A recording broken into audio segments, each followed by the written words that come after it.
Olá! A partir de agora você acompanha o meu, o seu, o nosso programa Sei Pensar a Bahia.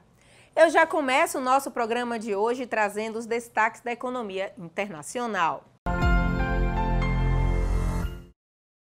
O mercado de trabalho norte-americano segue aquecido, é que a geração de vagas chegou a 372 mil no mês de junho. O resultado mantém o cenário do mercado de trabalho aquecido com alta de salários, o que deve permanecer com o consumo das famílias em bom ritmo. Mas os riscos para o cenário inflacionário seguem presentes e devem reforçar a postura mais dura do Federal Reserve, já previsto pelos economistas. O euro chegou à paridade com o dólar, situação que afetou as perspectivas para a zona do euro. Negociado a 1,5 dólar em 12 de julho. O euro superou seu pior nível da semana passada. A última vez em que a moeda comum europeia esteve tão baixa foi em 2002. O movimento de queda do euro tem sido rápido e brutal. Em fevereiro ainda era negociado em torno de 1,15 dólar. O dólar se valorizou com a série de aumentos cada vez maiores nas taxas de juros implementados pelo Federal Reserve, enquanto a invasão da Ucrânia pela Rússia piorou as perspectivas de crescimento na zona do euro e elevou o custo das importações de energia da região. A Espanha se tornou o maior país da zona do euro a anunciar a cobrança de um imposto sobre ganhos extraordinários das empresas de energia e dos bancos para financiar os subsídios que aliviam o impacto da inflação recorde sobre os consumidores. O anúncio foi feito pelo Premier Pedro Sánchez, em discurso ao Parlamento Espanhol em 14 de julho. Os impostos extraordinários sobre instituições financeiras e empresas de energia serão cobrados por 2 anos. O governo espera arrecadar cerca de 1,5 bilhão de euros por ano dos bancos, enquanto o imposto sobre as empresas de energia deve render aos cofres mais de 2 bilhões de euros. A ideia é que a nova fonte de arrecadação financie os subsídios oferecidos pelo governo e os programas sociais. O imposto sobre ganhos extraordinários se soma ao pacote de benefícios de 9 bilhões de euros, desde que a inflação começou a acelerar no fim de 2021. O governo da Espanha gastou cerca de 30 bilhões de euros em medidas anticrise. E agora nós vamos falar sobre pagamento por serviços ambientais, o PSA. E quem vai contar um pouco mais dessa história para a gente é o diretor de estudos da SEI, Edgar Porto. Edgar, obrigada por sua presença aqui no nosso estúdio. Edgar, me conta uma coisa, como é que está o andamento desse projeto na SEI? Olha, nós estivemos aqui conversando contigo há uns meses atrás sobre o projeto Regiões Integradas, que é um projeto nosso para estimular a elaboração de ideias para o desenvolvimento regional na Bahia. Conversamos isso contigo. E um dos projetos que estavam nessas Regiões Integradas é o projeto PSA. Foi um dos primeiros projetos que tomou corpo e está agora praticamente na fase de implantação, já de realização de algumas ações na região da Chapada Diamantina, na Bahia. É uma área piloto nosso, estamos começando por lá, mas vamos para outras regiões futuramente. Esse projeto foi aprovado pelo governo federal no início do ano. Como é que está o andamento desse projeto lá na região da Chapada? Esse projeto tem uma lei do governo federal para serviços ambientais. Tem também uma lei na Bahia, de 2015, 2016, que regulamenta os serviços ambientais. Apenas está faltando agora concluir a regulamentação para esse projeto começar a se processar. Mas nós estamos fazendo já as ações, discutindo, porque em última instância quem faz a execução das obras são os municípios. Eles também precisam ter uma legislação de uma lei de serviços ambientais aprovada pela Câmara de Vereadores. Então, nós estamos fazendo isso em 19 municípios da Chapada e começamos por Ibiquara, que foi um município que já aprovou essa lei na Câmara e ela já está processando algumas ações agora, já começando talvez no mês de agosto, já fazendo as ações concretas, já vai fazer obras, o que é uma coisa muito boa, porque o nosso projeto nós começamos no início do ano e agora em agosto as coisas já estão se concretizando. Isso para nós é uma notícia sensacional. E quem será beneficiado com essa iniciativa?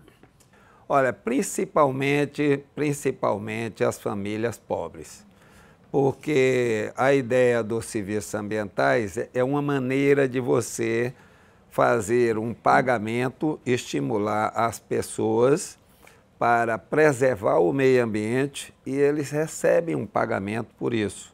Um pagamento que pode ser em espécie, mensalmente, ou um pagamento que pode ser também na oferta de serviços públicos municipais, estaduais ou federais, depende dos acordos.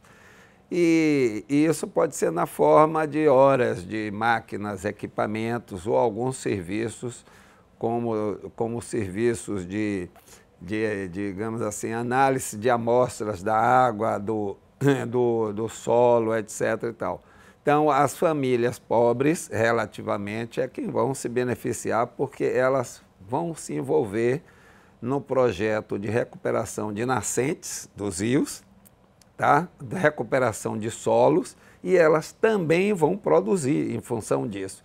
Então, pelo PSA, pelo pagamento de serviços ambientais, a gente está enfrentando a questão da pobreza, porque essas populações, as famílias ligadas à agricultura familiar, elas estão envolvidas no projeto. Mas, de uma maneira geral, se beneficia todo mundo, porque quando você recupera as nascentes, você recupera a qualidade das águas, e a água que a gente bebe em Salvador vem lá da Chapada, vem lá do Rio Paraguaçu, que uma das nascentes está lá nesses 19 municípios que a gente vai trabalhar, tá certo? Então, todo mundo, a Bahia se beneficia e o planeta também vai se beneficiar com a recuperação ambiental, né? Isso é muito interessante. Acho que a gente tem que dar uma atenção muito especial. E se a gente faz isso recuperando pela via ambiental, a gente também atende ou enfrenta a questão da pobreza, são duas coisas importantíssimas que nós precisamos fazer. E de que maneira a SEI realizou esse estudo na região da Chapada?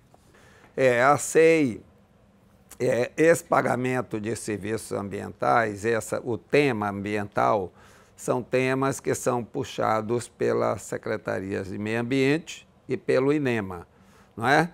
O que a SEI faz é criar todo um ambiente para que as instituições possam se articular, possam trabalhar conjuntamente para gerar inovações, novos projetos. Foi isso que nós fizemos, né?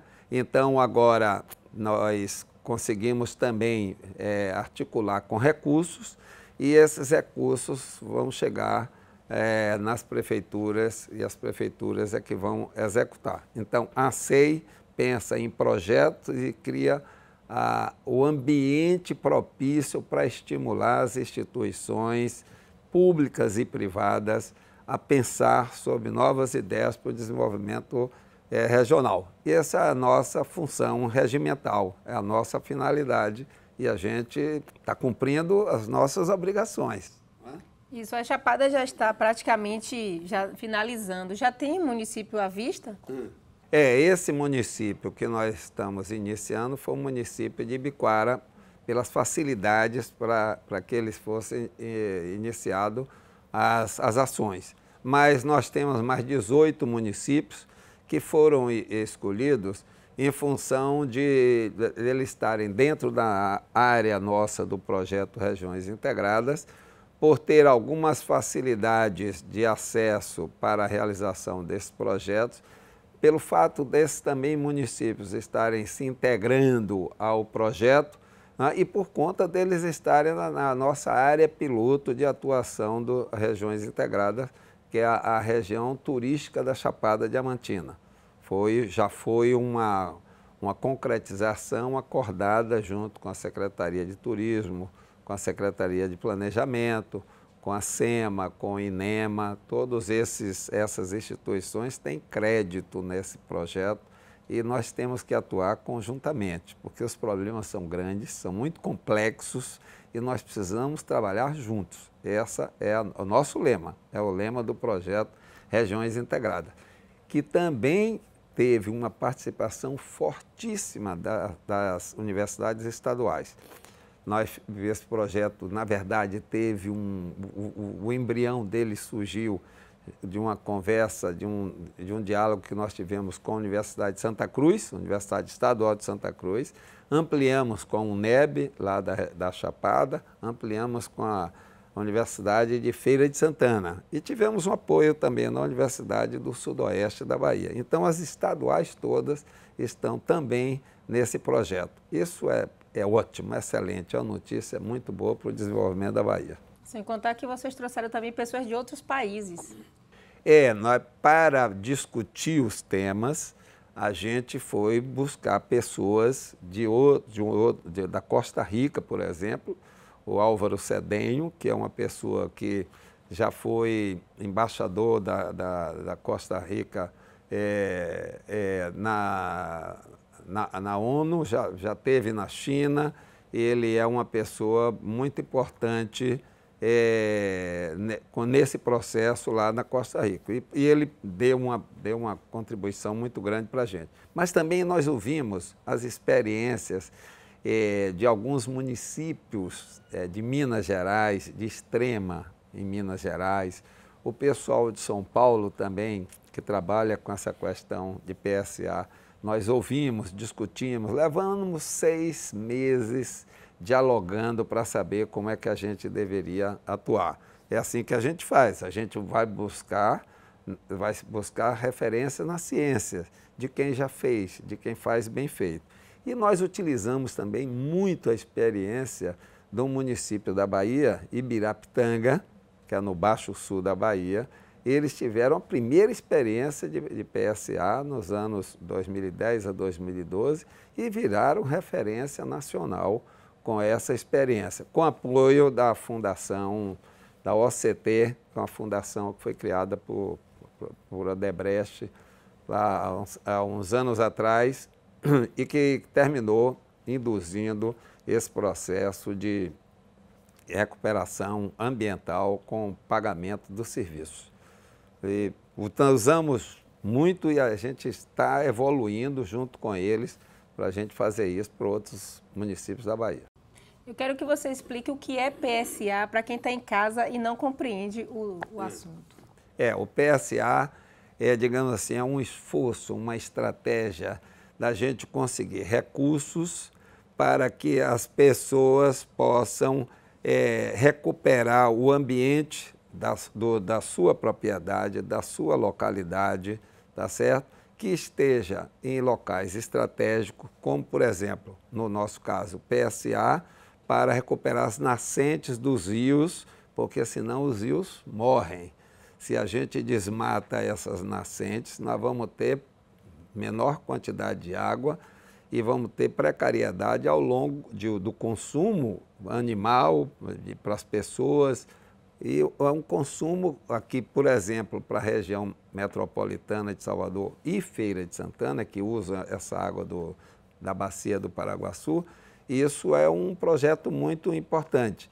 Então, o que a gente vai fazer é dizer, você tem esta propriedade, junto com os municípios, evidentemente, você tem essa propriedade e nós vamos oferecer um financiamento para você recuperar as florestas, para recuperar as plantações, para recuperar o solo, para você poder produzir mais, produzir melhor, com a recuperação ambiental e gerando mais água, criando as melhores condições para a gente viver melhor, porque hoje nós estamos com esse perigo, correndo perigo com mudanças climáticas, a gente corre perigo de ter, provavelmente no futuro, lá para frente, problemas de água em algumas regiões da Bahia. Obrigada.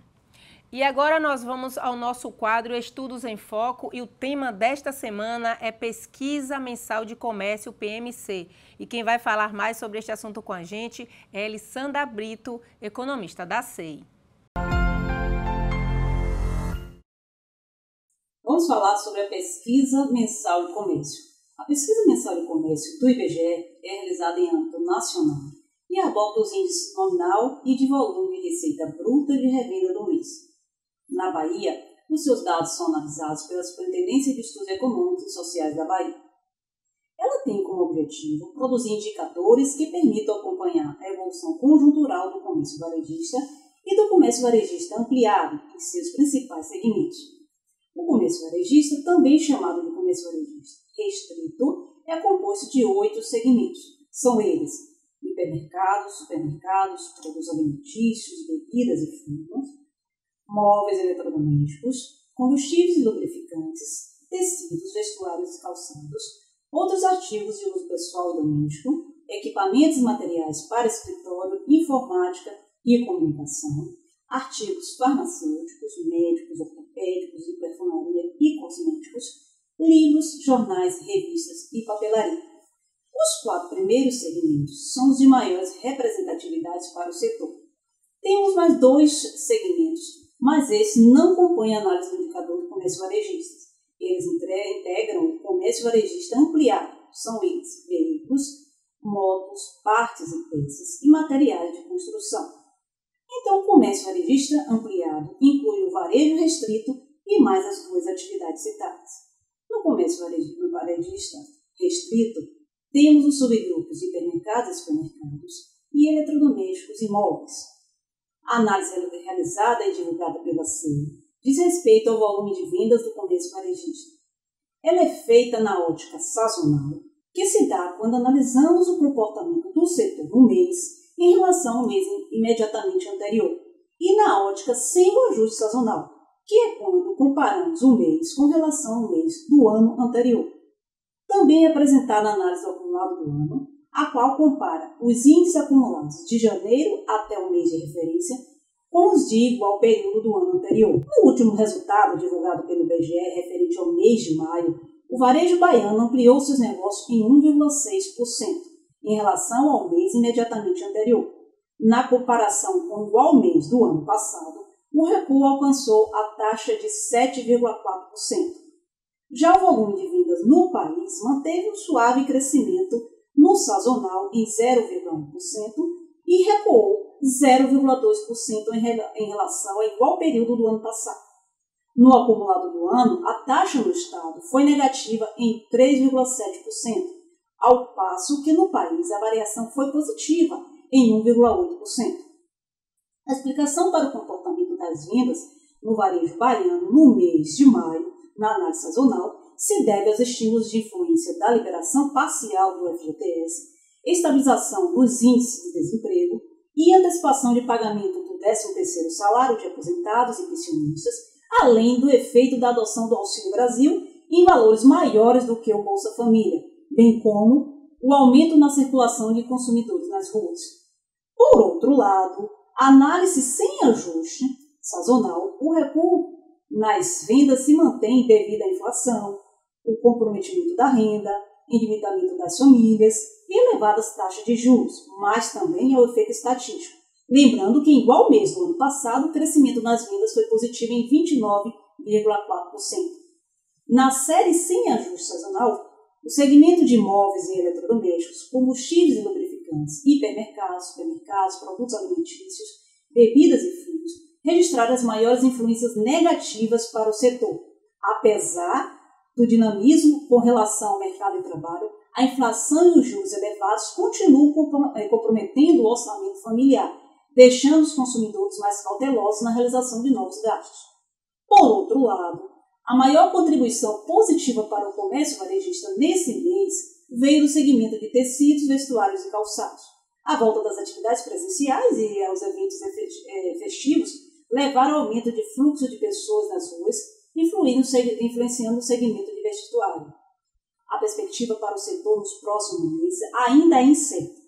Apesar da melhoria da pandemia e do pacote de incentivos para aliviar a pressão financeira sobre o orçamento das famílias, a inflação, os juros altos e o encarecimento do crédito continuam comprometendo a renda do consumidor, tornando a previsão do comportamento do setor não muito clara. Obrigada, Elissandra, pela participação aqui no nosso programa. E agora vamos ao intervalo. Não saia daí, o Sei Pensar a Bahia volta já já.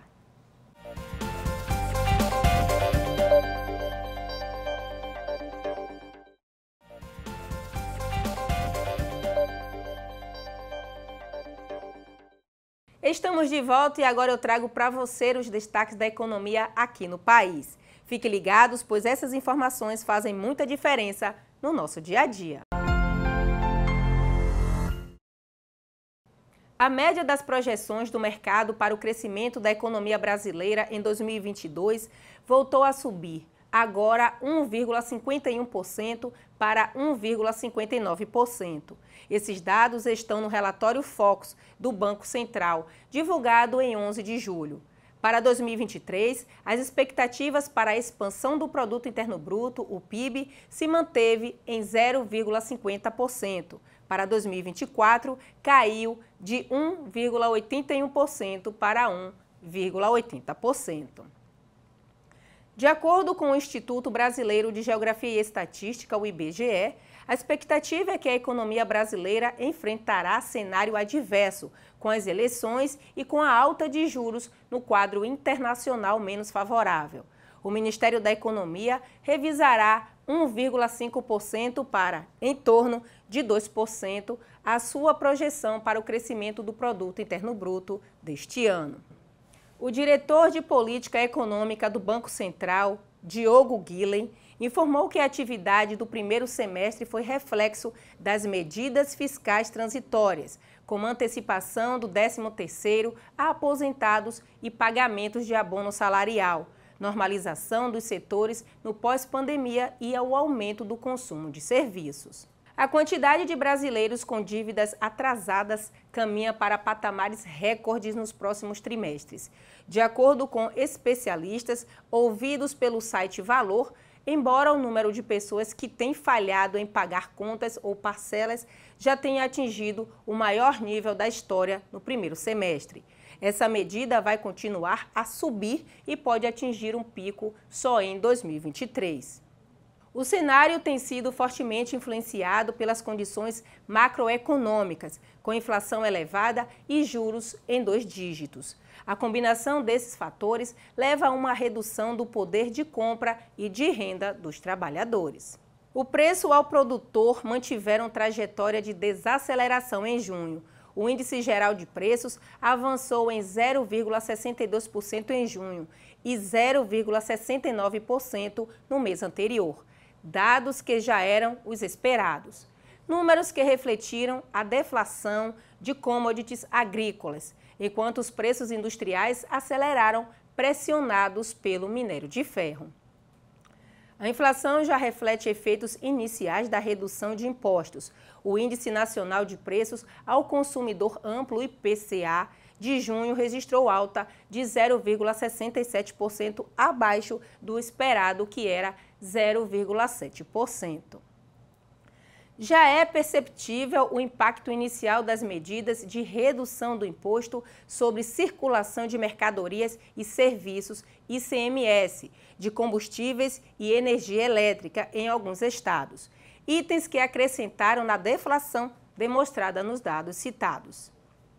O IBC-BR, que é uma forma de avaliar a evolução da atividade econômica brasileira, apontou o crescimento do PIB de 1,1% em março. Já em abril, o IBC-BR recuou 0,4%. Para o restante do trimestre, os indicadores sugerem melhor desempenho da indústria, enquanto o comércio deve ter sido impulsionado pelos saques extraordinários do Fundo de Garantia do Tempo de Serviço, FGTS. A dinâmica do setor de serviços sustenta crescimento. Em maio, o volume de serviços cresceu 0,9%, superando a mediana das expectativas de mercado, que apontava para a alta de 0,2%. No resultado positivo, os serviços prestados às famílias se destacaram, pois foram favorecidos pelo aumento da mobilidade, que é reflexo das menores restrições sanitárias. Para os próximos meses, o setor de serviços deve manter trajetória positiva, diante da retomada do mercado de trabalho e dos estímulos fiscais anunciados nos últimos meses. Agora vamos ao quadro Aprendendo com a SEI e nesta semana vamos entender um pouco mais sobre os fundamentos para orientação e posição geográfica. Você sabe o que é isso? Vamos saber mais agora com Adriano Mascarenhas. Ele é especialista em produção de informações da SEI. Olá pessoal, tudo bem? Hoje vamos falar, aprendendo com a SEI, sobre fundamentos para orientação e posição geográfica, ou seja, a localização. Diante da grande extensão da superfície terrestre, fortalece a existência de algo que ajude a determinar essa localização, essa posição geográfica, com precisão. Como é que isso é possível?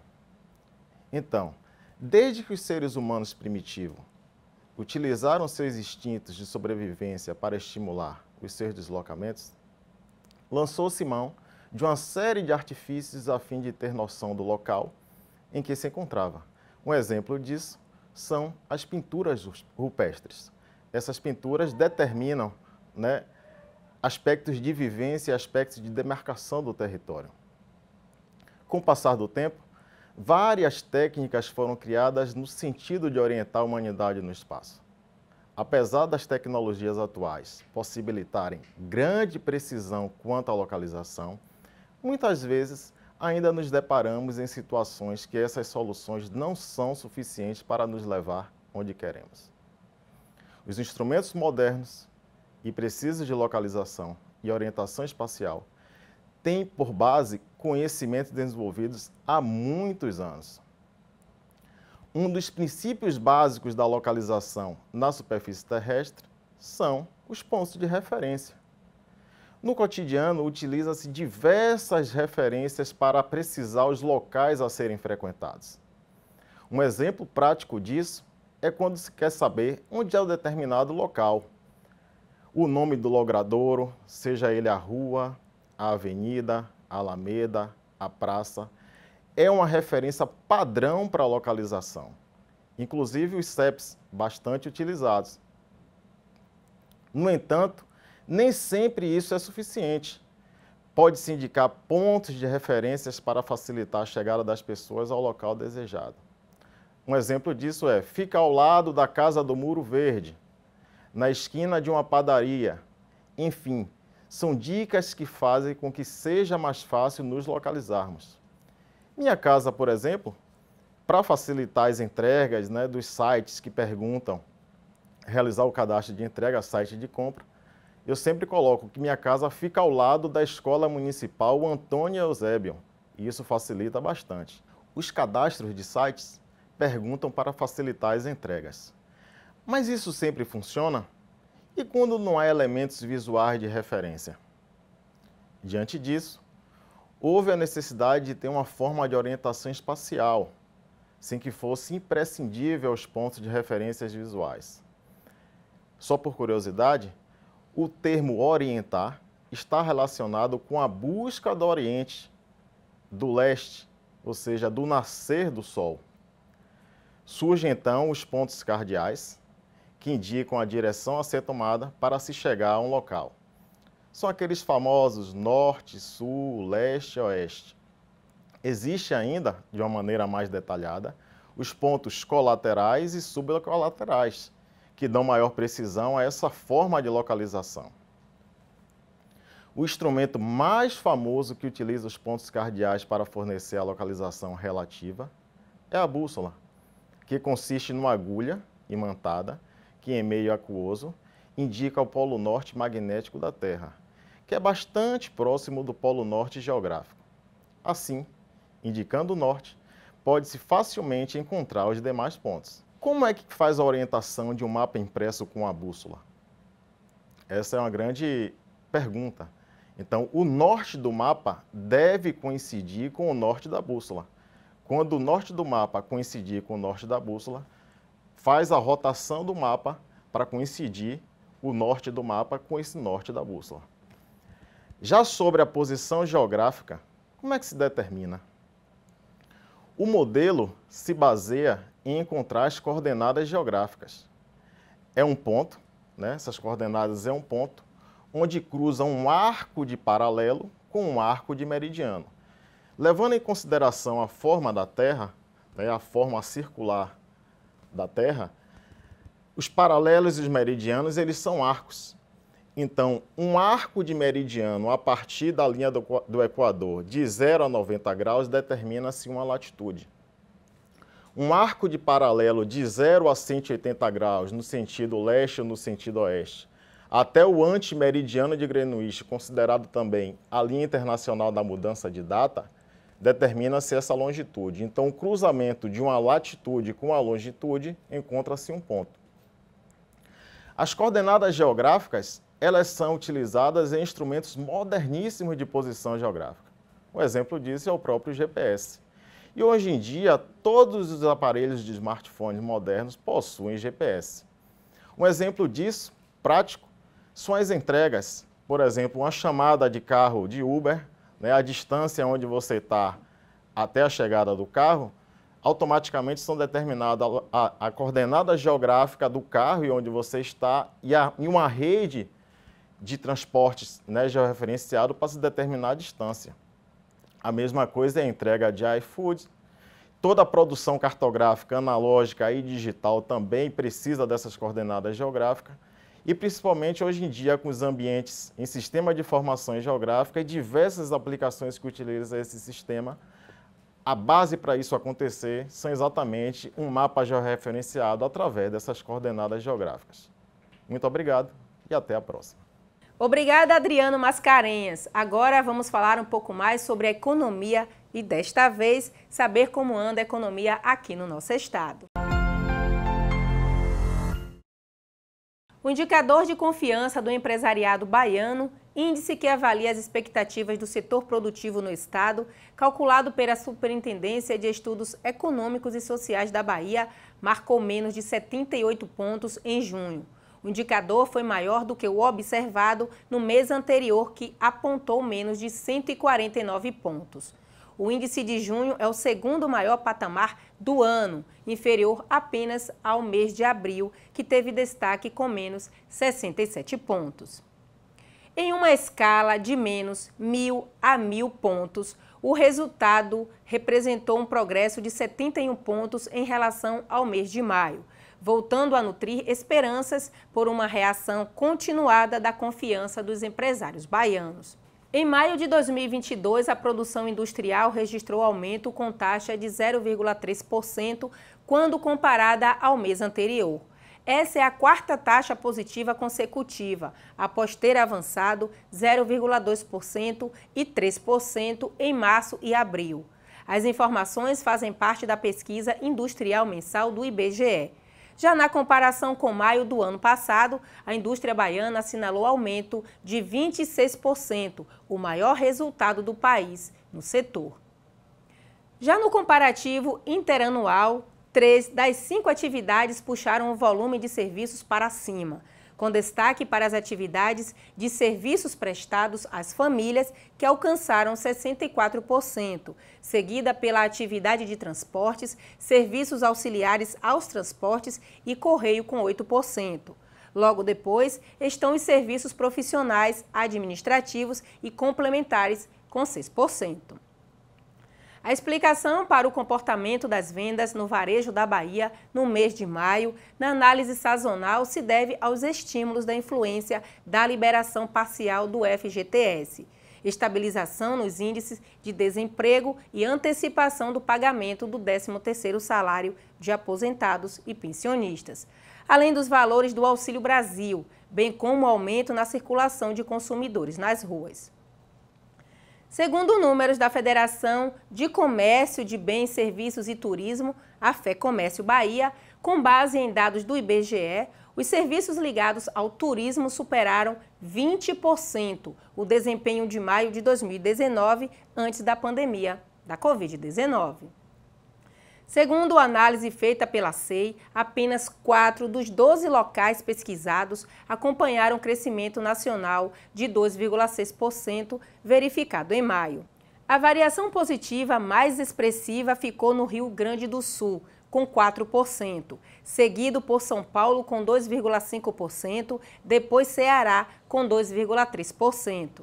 Nessa análise, a Bahia cresceu 1,5%, mantendo o crescimento contabilizado em abril com 7%. E com os resultados positivos da economia baiana, o Sei Pensar a Bahia vai ficando por aqui. Até o nosso próximo encontro e um forte abraço. Até breve!